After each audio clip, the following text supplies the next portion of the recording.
Hello! You are watching The Garden Corner Show. We are crazy passionate about everything gardening that we know of.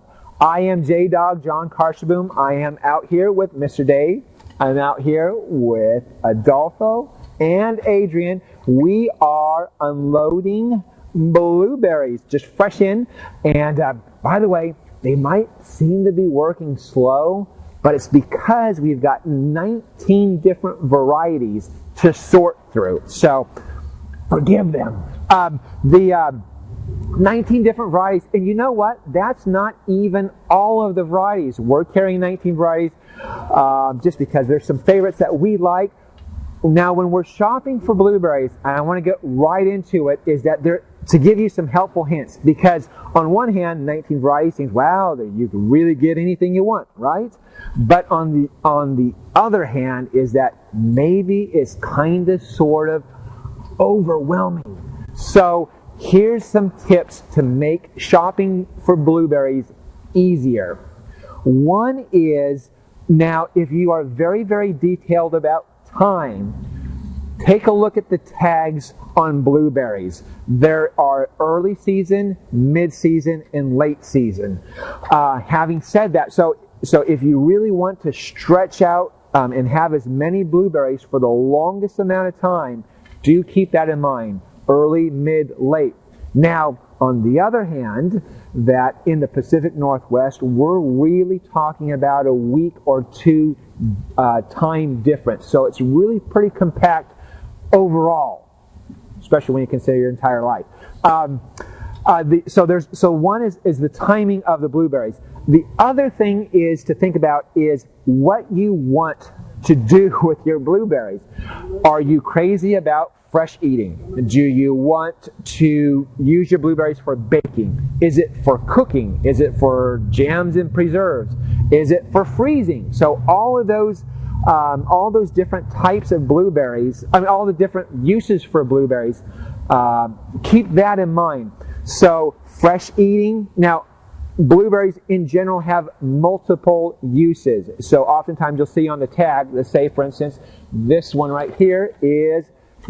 is Duke blueberry, and this one is a great dessert quality and great fresh eating. So blueberries will have multiple uses, but oftentimes they're just a bunch of different uses. So one might be great for fresh eating, and the same one might be great for freezing.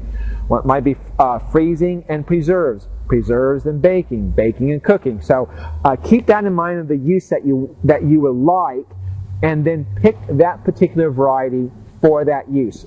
Again, keep in mind, all of them are really good fresh eating.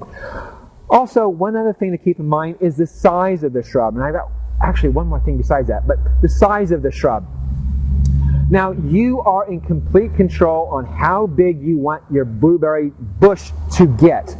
On the other hand, there are some smaller, low-growing varieties that might make it easier for you if you're not very good at pruning. So if you're doing a container and you want just a nice, short, stubby blueberries, there are varieties that are short and stubby. Top Hat is one particular one. And you can kind of notice it too as well. They're just shorter, and they're a little bit more, they're more densely branched than, say, this one here, Hardy Blue.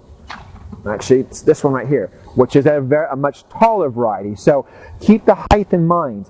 Now, what was my point on all these things? I forgot my entire point, Mr. Dave. Oh, you're still filming. My whole point, so now we talked about timing of the blueberry, your use of the blueberry, and the size of the blueberry. That's 3 multiple levels.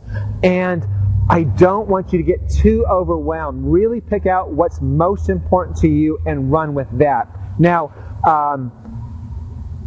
just remember that more varieties for your blueberries that you have in your garden, the better the yield. So now you'll still get blueberries even with just one plant, but the more varieties, the more yield.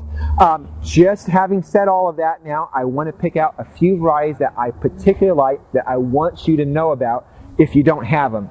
One of them is the Chippewa.